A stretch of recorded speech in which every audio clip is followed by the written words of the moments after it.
Welcome to another episode of the Recruiting Masters, brought to you by the CFC Insider. Here with Jim and Gord. We're going to jump right into it. We're going to talk about a little bit of playoff football in the province of Alberta, where they recently had their provincial championship that had two CFC50 teams squaring off in a defensive battle that saw St. Francis, the powerhouse from Calgary, defeat Harry Ainley, the reigning provincial champion, 3-2 in a driving snowstorm. Wow. The Edmonton Oilers would like that kind of offense these days. Yeah, did something rattle off the post in this game? Right, I was going to say, isn't that the old football joke, right? The Flames beat the Oilers 3-2 last night. So, I mean, it's really surprising because St. Francis had a tough defense all year long.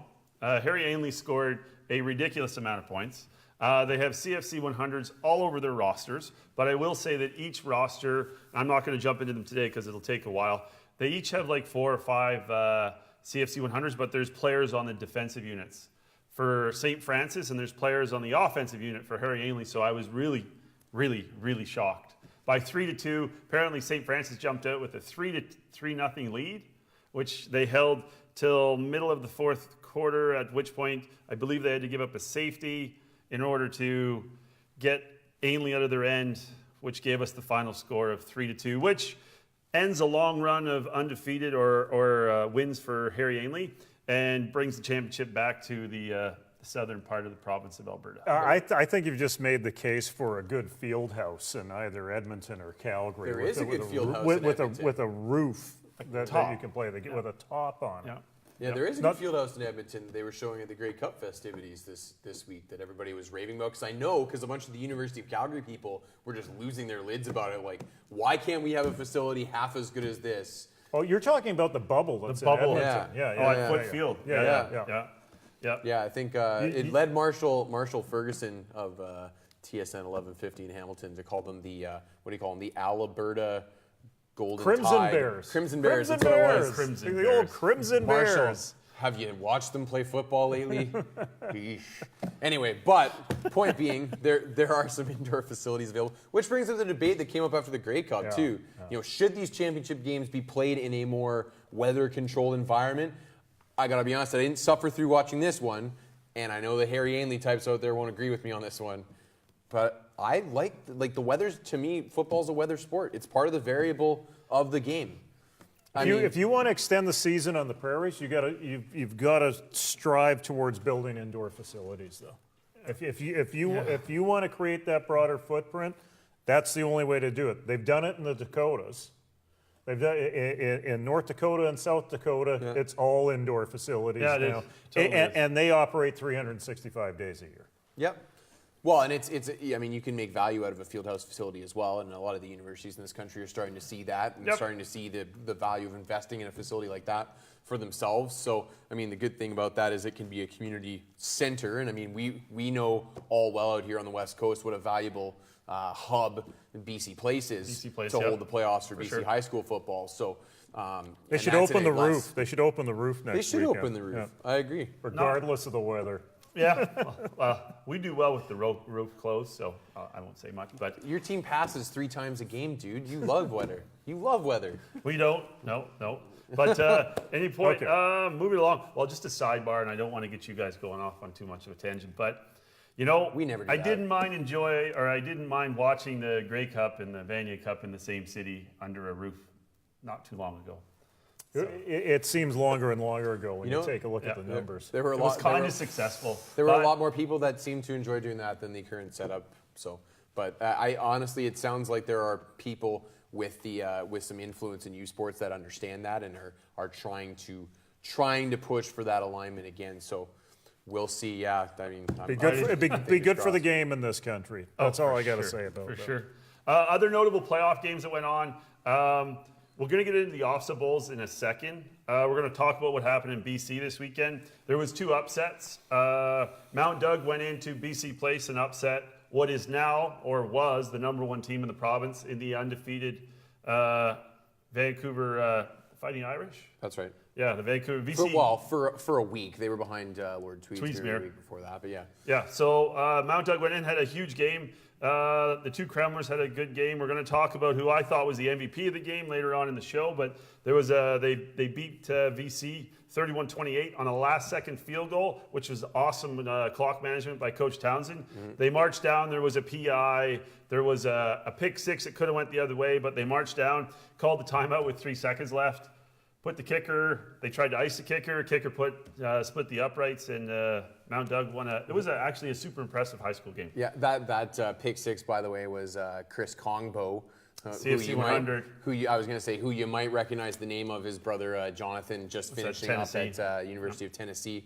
I think he's done now. Yeah, he is. He was injured midway through the season. I'd say about 4 weeks ago. He was done at that point. Yeah. So a name to watch out for, by the way, because it'll be interesting to see. Not to get too far ahead of ourselves, but it'll be interesting to see where Jonathan ends up. A guy who wouldn't have been a CFC 100 because he was pretty under the radar coming out of high school, and then went to a JUCO.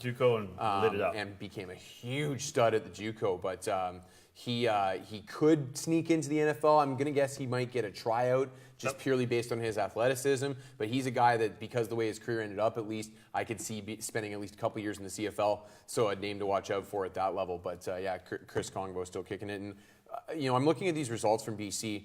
Would you say that BC appears to have the most parity in terms of, this is two, I don't remember if Mount Doug was in the CFC50, but New West for sure was not. And those are the two teams in the final now. Yep. You don't see that in a lot of the other provinces? No. They usually go from start to finish, and they run the course. A lot of these teams will run the course. We're going to talk about one of them very specifically here in a minute. But yeah, there's so much parity, especially in the one division, the Western. Is it the Western? Western Conference, yeah. The Western Conference has a huge amount of parity.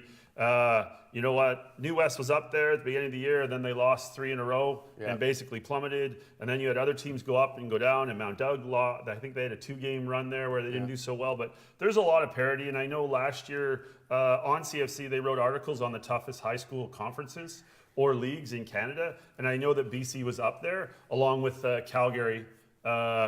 Edmonton, we'll call it Sherwood Park, and then there was the juvenile league in Quebec, and then there was a couple of specific teams in the Ontario region who have really, really good programs. So probably that London, Halton area. There's probably a couple circuits in there. Yeah. There's like I would say if you were to look at a smaller city, London probably has some of the best high school football. And there's probably 2 or 3 teams on the CFC50 year in and year out. There's usually London South. There's Central. There's Catholic Central, and then there's Lucas. Those 3 teams really.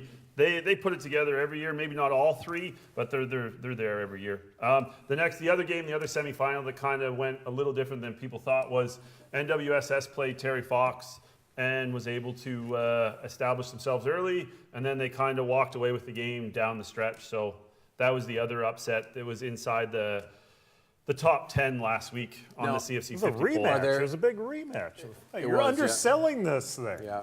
I didn't sell anything. I coach at New West, so it was sold that way, and it gets sold that way in the media, and it's sold whatever different way. And I actually made an effort last week to suck all the emotion out of it, because I was like, I don't make good sound decisions when I'm emotional, so it's a complete waste of my time. So quick question for you. Are there any other provinces still going this weekend, or are they all done?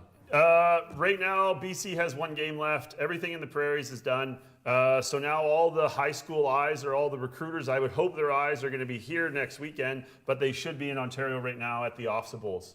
Right. So we'll talk about that in a second. Real quick, if you're looking for something to do this upcoming weekend, you want to watch a team that runs the football hard versus a team that runs a up-tempo spread offense. 2 very different styles.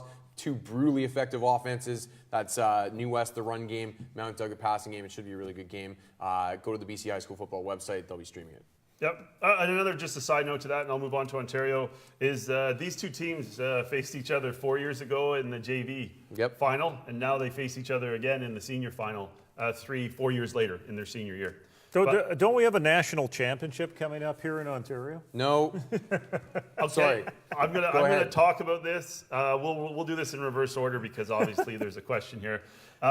This week with how the top 10, the CFC50 top 10 broke down, and the upsets that took place. Central Catholic from London popped up a spot. Therefore, we're directly underneath St. Thomas More from Hamilton. All right. And those 2 they faced off in an Ofsa Bowl today, the Western Bowl. we thought, and other people thought, that because one is playing two, that would mean National championship. Which I think we should probably get to the point where there's a high school national championship someday, but that's a whole other show. Anyways, but like they squared off today. The final outcome of STM from Hamilton, who's been ranked number one for like 17 weeks straight or longer, was 26-9. They defeated Catholic Central. So I mean, for STM, that's their fourth straight OFSA banner. They've been the 100 or the CFC 100 from last year, so they just ran the course and they finished again number one this year. So I don't know what they're doing at STM, but they're doing an awesome job. There was several of our people watched the game today online. It was streamed on Facebook. Said they were really impressed with the way STM plays, with their athleticism, with their size, so on and so forth. And that was against a good like Catholic Central team that has a number of super talented players themselves. They have two CFC 100s. For CCH in Devontae Ballantyne, DB athlete, DeAndre Dorian, defensive lineman, O-lineman, and then there's a couple other really good players in Cameron Guest, Keegan Bannock, Ethan Chambers. It goes on and on and on these kind of these power teams who are in Ontario. Can I, at the risk of rocking the boat here? Oh, go ahead. Can the OSSA management please realign when these games are played? Like, I wanted to follow these games, Clint, but I have this really strange thing called a yob that I have to. I think that's what the Swedes call it, a yob. And I have to spend my time there during the day on a frickin' Monday. So maybe if they could find a better time to do these games than in it's the middle of the day on the West Coast, but in the afternoon on a Monday. Yep. Like it doesn't, I feel like with the quality of ball that goes on out there, that there's a bigger and better platform available for them than a Monday. And I've never quite understood why they do that. I'm sure there's a good reason for it, but I would just ask that they reconsider and maybe place it on if you're going to do a weekday, at least do a Friday where people who are at their jobs can like half pay attention to their job because it's Friday afternoon and job can maybe. Job? Well, yeah, sorry, I Americanized it. Yeah.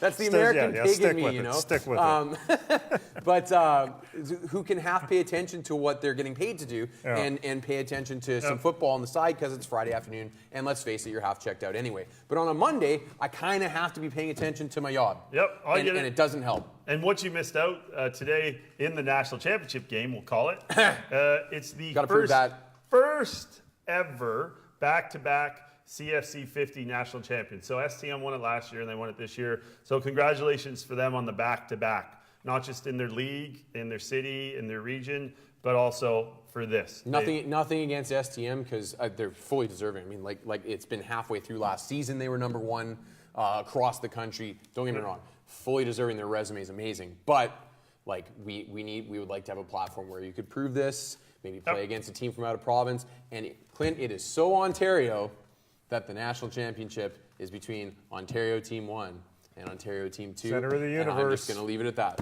It wouldn't have happened had Ainley not lost 3-2 on that blustery day somewhere in Sherwood Park. So Damn power play. All right.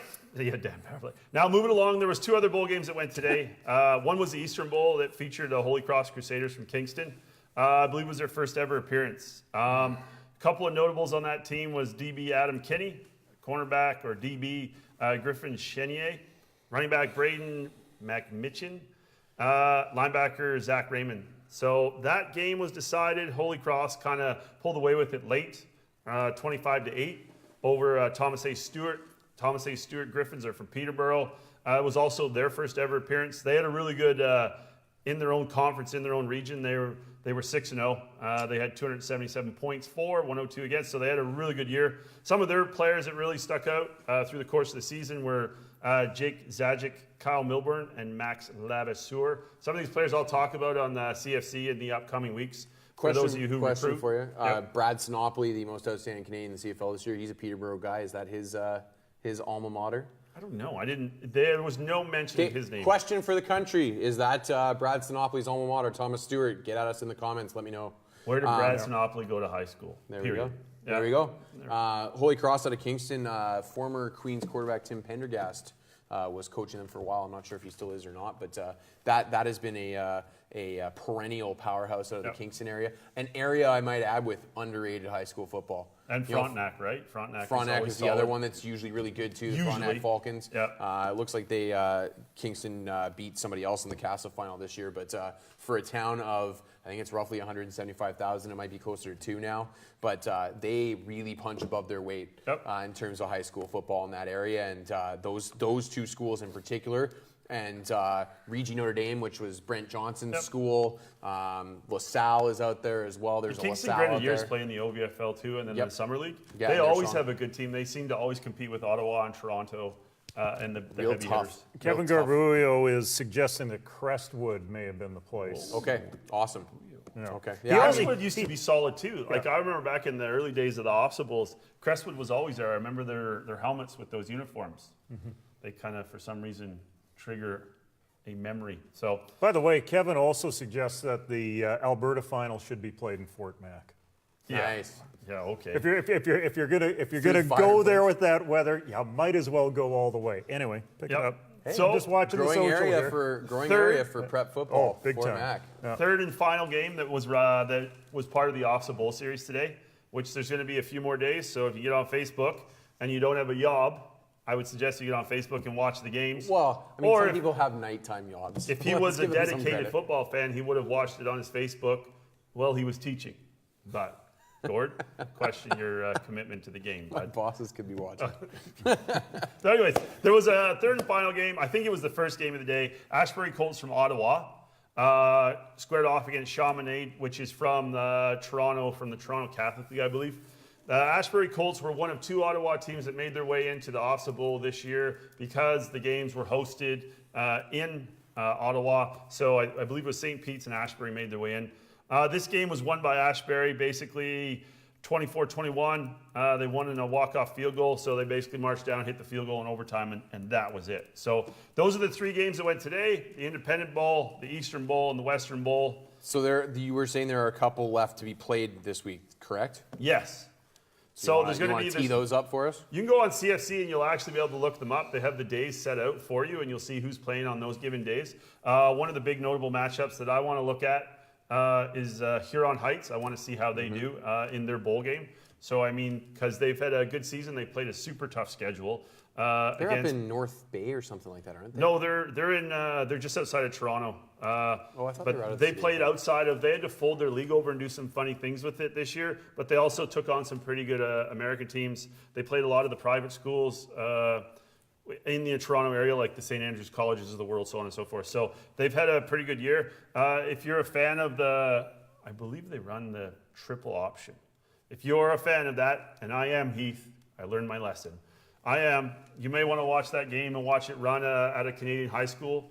That'd be really interesting in 3-down ball watching triple option. I'd really enjoy that. It'll take you back to the days of Tuffy Night at Waterloo. Doesn't surprise me that they're an option type of offense, though. That seems to be a factory for producing offensive linemen. I know just Carleton's players. pulled a couple guys out of there, for example. And obviously it's a perennial strength school for that, but I find that to be a perfect fit in terms of program, what they produce, and all that kind of. I'm sure that was part of their. The final was played in Fort Mac. Oh, was played in Fort. Minus 16 with a foot of snow. Just point of St. information. Francis and Ainley was in Fort Mac. It's in Fort Mac. Minus 16. That's balmy for Fort Mac. Yeah, it's not Yeah. bad. Okay, because I want to. Yeah. Okay. Anyways. Ouch. Ouch. Hey, hit the Arctic Circle next year, guys. Go all the way. Yeah. Yeah. Well, there you go. St. Francis regained its crown. Borealis Bowl. The Borealis Bowl. All right, moving on. We're going to transition from high school football. So we're going to take a look at a couple of performers, CFC50, so CJIP players. I kind of was poking around looking at different things. Who are 2 of the players, because their seasons have ended and the bowl door has been decided, who really jumped out to me this last year? The first one, and we'll start with offense, was CFC60 quarterback Adrian Guy. Do you guys know where Lévis-Lauzon is?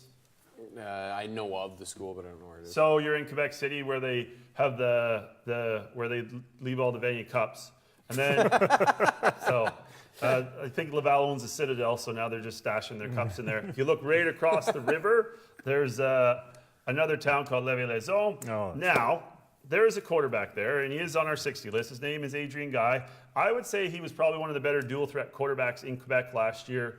I know there's some awesome quarterbacks in CJIP this year. He had 1,908 yards passing to go along with 21 touchdowns. He had a couple picks, so I left that number out. He also had 632 yards rushing to go along with 7 rushing touchdowns, which is good because that team or that program struggled a little bit the last few years, but he seems to have helped them get back on track. You talk about the depth of quarterback talent coming out of the CJIP ranks this year. Does that bode well for the RSEQ in terms of maybe having a little bit more parity coming out? I mean, where are all these guys going to find homes? Like, are they just going to stack 3 and 4 deep at the Big Two? Like, they'll just stack. Yeah, they'll stack them. They'll stack them. But like, especially if the kid's coming from across the river, it'll be a no-brainer for him. so I don't see it changing anytime soon. You know, I didn't watch a lot of the Vanier Cup this weekend. I was getting ready for my own game, but I was like, I flip over and I'm like, and I saw like all the AAA All-Stars from Vanier were all starting on defense for like Laval, and I'm like, oh, that's where he went. Oh, that's where he went. So I mean, they're just going to load up, right? And then they load up the top schools. They load up, and then they do a fantastic job developing them and grooming them. And then those kids take over in year 3, and they're playing at an all-conference level for 2 years, and then the next guy comes in, and they go 3D. And I wonder if it'll like, I mean, Laval's still got a little ways to go to get quite that high, but I wonder if it'll start to get to the point where it's kind of like Alabama in the States, where some of their backups. It's already like that. Like, I think Carl Lavoie wasn't even a full-time starter for them, for example, and went in the first It's round already of the like draft. that. I don't know about like first round picks and stuff, but like it's already like that. Like they'll have a AAA defensive player of the year, CJIP linebacker, who won't make the dress roster, possibly, maybe not, but in year 1. I was in contact with one of the coaches that has a whole lot of experience at this level. He was in Quebec City for meetings with the coaches, talked about the 8-team national playoff. After leaving the Vanier Cup, he said he had this feeling of hopelessness in that Laval's always going to be there. And if you take a look at the structure, it was his estimation that Laval's in Division 1, that there's a group of 6 teams in Division 2, and everybody else is in Division 3 these days. And that's the major challenge. And then when you take a look at the CJEP kids, no wonder they go to Laval. Go to the Division 1 team. Unofficially, go to the facilities, wins, facilities are fantastic. Opportunities, you know, and I'm glad my alumni. tax dollars have gone into building those facilities on the other side of the country. So, I'm well, just realizing that I'm the tallest guy of the bunch here, and I've got the lowest stool. I can sit up here. Yeah, no, that's intentional. No, you got the hat. Doesn't that give you some hat? Yeah, well, I'm going for white Jason Whitlock today. the other player, Few less hot takes. defensive player, CFC60 DB Benjamin Labrosse from the school I just mentioned, Vanier. Ben is also CFC60, like I said, DB. If you got a chance to watch film, I would strongly suggest you watch the film because he is special. Last year, I think he played a variety of positions in the back end. He had 58 tackles, 2 sacks, 4 interceptions. He batted down 9 balls, and I do believe he had 2 defensive touchdowns. I know that. I spoke with, can't remember who it was, Delaware State, I believe. They already know of him. They're starting to look at him. I wouldn't be surprised if he starts to get a bunch of offers through the spring, the winter, spring, and then especially next year. I think this was the end of his second year, so he has another year left in CJIP. But like, whenever I look at the Vanier College roster, I'm always like, oh yeah, that's awesome. There's so many good players on that team, and he is definitely one of the top ones on that roster. Well, and it's a good statement to the depth of CJEP that they lost in the semis this year, didn't they? They lost in the semi. Yeah. Did they lose in the semis? I know they got upset. I'm pretty sure they got upset. But yeah. Well, those top, like, there's a good group of like 5 or 6. Like, when I think traditional powers, I think like Champlain, of course, and then Vanier, and then Vieux-Montréal. And now you got like CNDF is making a push. You have Andre Grissett. That was in the tier below for years, and now has just come on the scene and won. What have they won? They've won multiple. Yeah, they won this year. Bull D'Or championships now. So, and they become a destination school in those CJIP ranks for the high-end kids. So, I mean, there's probably 6 or 7 now. And then Garneau seems to be pushing their way back up there, you know, and so on and so forth. So yeah, Ben Labrosse, I was really impressed. One of the films that truly jumped out at me this year. So, all right. We're coming to our section. We've talked about this young man before. I don't think anybody outside of, say, U Sports or the teams or the U Sports teams in the Maritimes really does their due diligence or the time put in out there. So there's actually a CFC 100 defensive lineman, offensive lineman, Logan Taylor, plays for the St. John's Flames. He is my offer that guy. He is the class of 2020, I get that. But this kid is basically, I would say he is an NCAA prospect. When he played in a tournament, which I shall not name, with Mr. Goods, he looked just as good as Mr. Goods, if not better. And that kind of observation was made by some of the position coaches or coaches on who coached that team at that event. Just so those who are tracking, it is the St. John's Flames. This young man is like 6'6", and on his huddle, which he needs to update, it's like 265. I think he's more like 280, 285 now. I would say he might be, he has a D lineman, and people are kind of looking at his D line. I'd say he is an offensive tackle in the making, and he's going to be an awesome offensive tackle in the making. I really think that people need to track him down and need to take a look at his film. I would say, especially if he stays in Canada, just with that frame, it'll be hard to resist moving him to offensive line. Left tackle. Yeah. Or right tackle, whatever. If he goes down to the States, he might stick on the D-line. It depends. Like a big 3-4 defensive end. Yeah. Like that two-gap. Yeah, exactly. Yep. I mean, this is crazy off the charts comparison, but I just body type-wise as J.J. Watt, like that type of length. Length, 3-4 end. Anyway, sorry. Yep, no, but that's kind of the kid. We've had some luck with this the last few weeks. We got a couple of different kids who've kind of seen something come their way a week or two after the fact. I'm pretty sure that if we called Logan, he probably has U Sports schools from everywhere. But I honestly believe he's that type of prospect, just flying under the radar, needs somebody to find him. All right, fast riser. We're going to call this today the fast riser and outstanding playoff performance. His name is Sebastian Hansen. He is from Mount Doug, so CFC50 Mount Doug. He is not yet a CFC 100. If he keeps doing what he's doing right now, he most likely will be in the mix for that at the end of the year when we redo our lists. But when they upset Vancouver College this last week, he made 4 ridiculous plays. Yeah. Which I'll tell you his overall stats instead of explaining the plays. He had 104 yards rushing, I believe, on less than 10 carries. Maybe even less than 5 carries. And he also had 1 reception for 73 yards and a touchdown. I would say his 2 plays in that game were the biggest plays of the game. Yes. Yes. No, he was absolutely the game breaker. He hit home runs both on the ground and by the air. That opened up a big lead for them in that game. They actually squandered that lead and ended up having to kick a field goal to win it. But that was big for them because, I mean, those big home run plays, they carry on top of the points. They just carry so much more with them. Oh, yeah. You know, and on a team full of really good athletes, he was the guy that really stood out. And I think it's a statement that with that many athletes to choose from, that the team chooses to feature this guy as their home run hitter type. Yep. Well, I mean, you just look at the Mount Doug team, and I know that my school's going to play them this weekend, but like, I just finished watching like 7 games of film, and you know what? Dante Carboni and Sebastian Hansen and the 2 Kremlers, you know, and Sam Mosky, and there's a couple linemen and there's a couple young linemen. If you're a recruiter, go to Mount Doug. Well, they've got to already know that. I mean, it isn't new that Mount Doug is producing talent. I mean, they've won, I think it's 4 provincial championships in the last 7 years.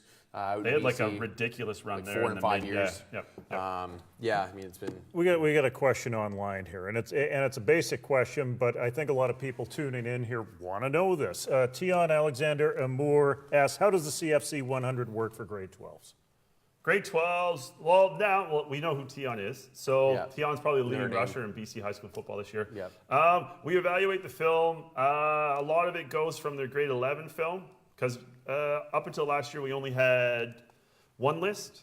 So the 3 lists are 1 year old. So we've filled those lists going forward. So for Tion, it's been a case of he was injured in, say, grade 11. So now he comes into his senior year, and then all of a sudden, we push out a new list, and the season's just started. Okay? He has a great season at the midpoint, and we're like, oh, let's just confirm it with the rest of the year. So in Tion's case, by the end of the year, he'll now be evaluated for the 100. If there was no, say, if the last season he had played, well, then he would have been evaluated for the season before that, right? But now, this is the first time we've had 3 lists. Just for all of you to know, there's CFC 100 lists. They're for 2021, 2020, and 2019. So these are the first time we've had 3 lists going. So in Tion's case, he could go to a FPC, get noticed. We'll have a CFC 100 combine. He can go to that, get noticed. We're always going to evaluate his film. He's in, we call the bullpen. So because he's already been noticed. So yeah, it's great film. Go out and be seen somewhere. And then. And how often do you update the list? Now beginning, midpoint, end, or what? Now, like for example, now say we're just looking grade 12s right now. Nobody else. Yeah. It'll be done 4 times this year. Yeah. So it'll be done like the leading up into the season, right? Off the grade 11 film leading up, and then it'll be the beginning of the season, and then we usually do one like mid to end of the season, and then we do another one probably a week before signing day. Okay. And then that's kind of how those lists work. So, and just so we have everything super clear, you don't pay a fee to be on these lists. There's nothing guaranteed. So it's based on skill and film only. So it's a merit list only, period. And if we didn't feel like that or it wasn't the right time, well, then you're put into a thing called a bullpen. And then you either go on or we're keeping an eye on you, basically. Yeah, we're basically keeping an eye on you. And then we're looking for your next set of film. We'll watch it closely. You might get on the list. You might get on the list, you might not get on the list. For example, so say Keon's in the bullpen, Sebastian Hansen is in the bullpen. Yeah. So their film will be evaluated by a couple different people, no more or no less than say 4. And then we have massive amounts of conversations, and then a young person or a young player is put on a list. But now it goes back 3 years. So say when Tion was in grade 10 and he was doing awesome in the FPC and he went to Ottawa and played well against Team Ontario with Team BC in I think it was the BC Ontario, whatever it was called. I mean, that Tion would have gone on at that point because there was 3 lists to answer his question. That's a pretty long answer. No, but it's thorough, and I'm sure he appreciates it. So yeah, I know who Tion is. So that's hopefully I answered your question, Tion. All right, so now we're going to move along to the part of the show where we usually give you a recruiting tip. I picked 4 tips today. We're not going to jump too far into them, but we're going to go over them. Probably don't have to talk too much about them because I would say today is probably common sense recruiting tips. The first one is communicating with coaches is the single most important aspect of the recruiting process. Yes, it is. It should come directly from the athlete, and it should come early. Okay, so if you're talking to a coach, earlier is better. And when you do talk to them, make sure you talk directly to them when you're allowed to talk to them, or in the case of U Sports, they can talk to you as much as they want. More so than having your parent contact or talk with the coach on a regular basis and not you. So earlier is better, and parent can be part of it fine, but you need to be the one who is doing a lot of that communicating. Okay, they can talk as much as they like in terms of in Canada with U Sports, but that is different than actually making a visit and charting your visits. Yes. With U Sports. Yes. Very yes, different. totally. Yeah. So official, unofficial visits is we're starting to run into in Canada. Mm-hmm. Okay, so that's point number 1. Point number 2, when reaching out to college coaches, athletes need to send emails. I've seen this and I've heard of this multiple times, and it can be quite embarrassing for the athlete. If you're going to send emails, make sure that you don't CC your email to multiple coaches because that'll just get deleted, all right? And when you send the message, or if you're sending the same email to multiple people and you're not CCing, make sure you change the title block at the top of the email, okay? These are just, like I said, these are tips because I've heard of them, I've seen them, and I've actually received emails about them. So, can I jump in there? Yep. So would you recommend that, who would you recommend that a recruit contact? Would you recommend that they go straight to the head coach?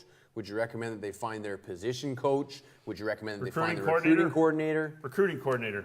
Start off with the recruiting coordinator, okay? In the world of recruiting, the best way to say it is it's not who knows you, or basically, if they don't know you, you're going to have to work from the bottom up. If they know you, you can work from the top down because they're going to reach out and talk to you.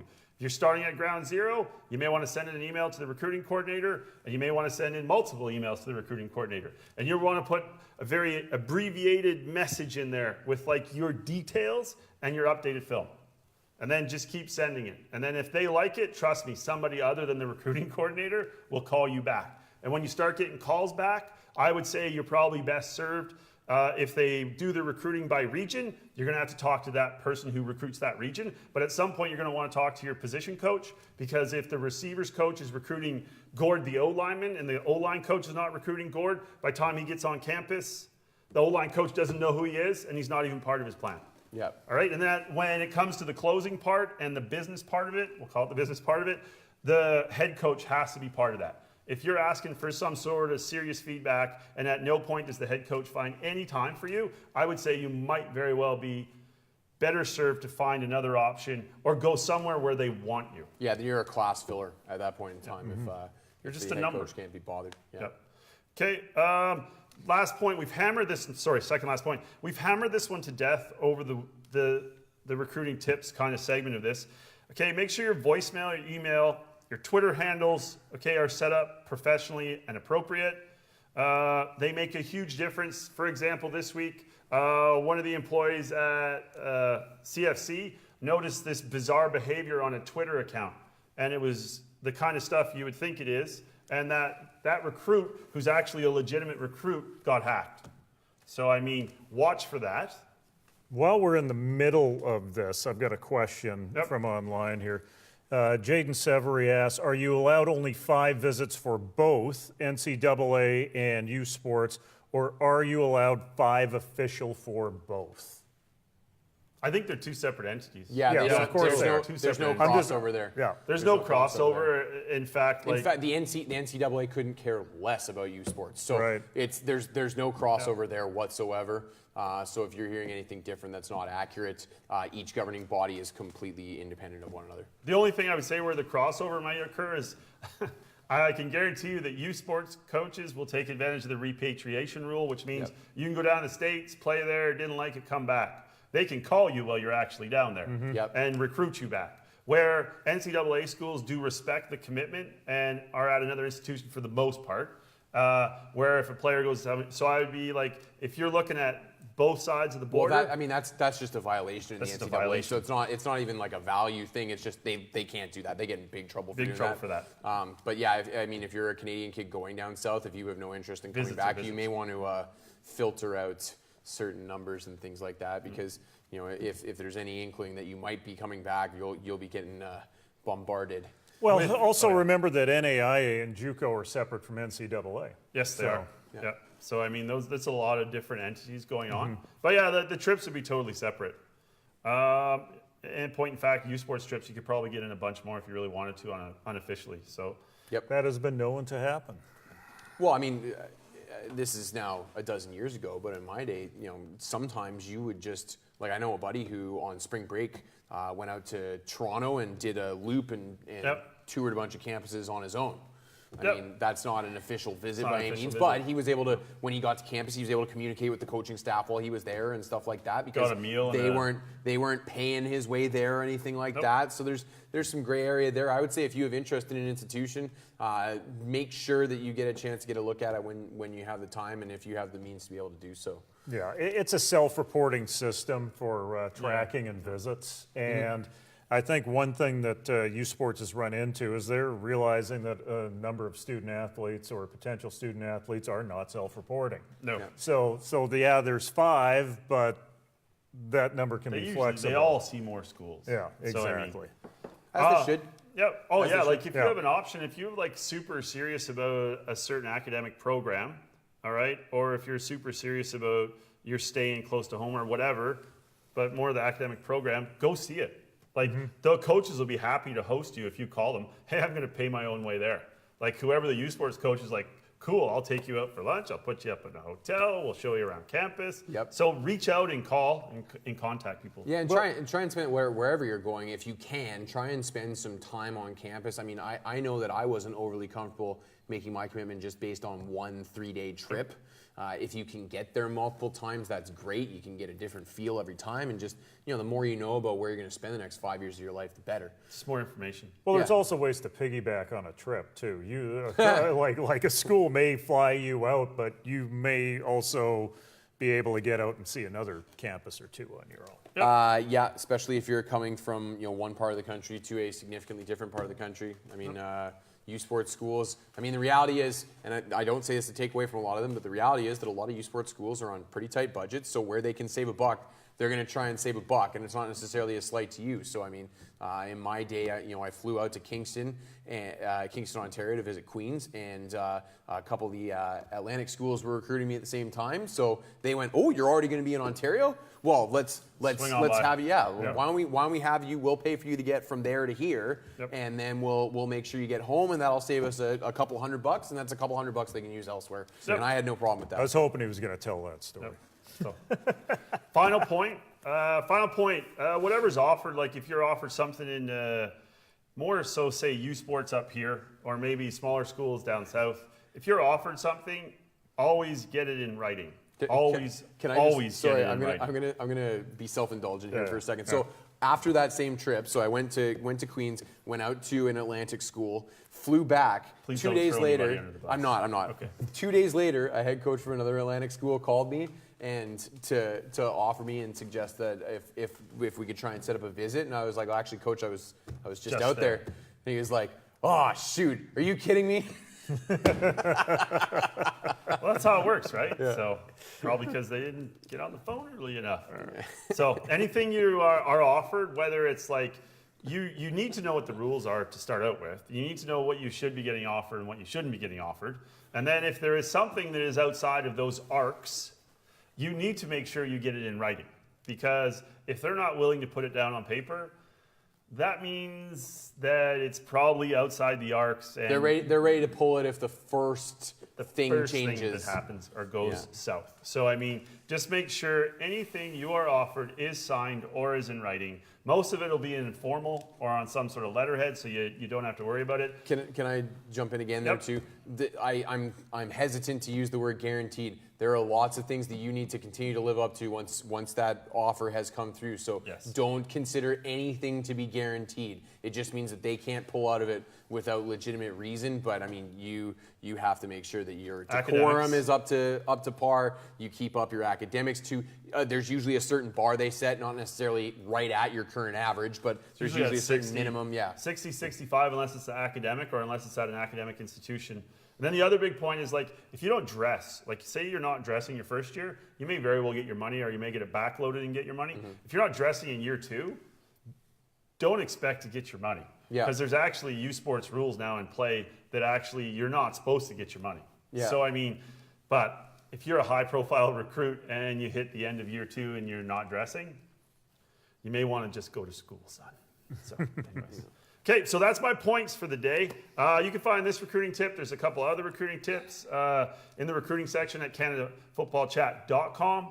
We'll continue to update you on the playoffs. We'll continue to update you with recruits, some of the top performances in CJIP, and we'll have a new offer that guy next week. And hopefully we'll get the rest of those offset bowl scores in, and we'll give you some good players to take a look at. Last edition of Crown Countdown U, we just shot it. It's out on CHCH on Thursday. You're giving away our secret. What's that? It's going to be live on Thursday. Yeah, it's going to be live to tape, that is. Also on cbcsports.ca on Wednesday as we wrap up the season. We'll still have another 2 episodes, one of them in January. And we'll have some exciting announcements around that because it's grouped around the John Cornish Award that's handed out to the top Canadian in the NCAA. And then way off toward the CFL and NFL draft, we'll be doing our draft edition as well. Hey, playoffs have been super fun, coast to coast. You guys just keep balling out there. It's been great. See ya. Good luck with your prep. For the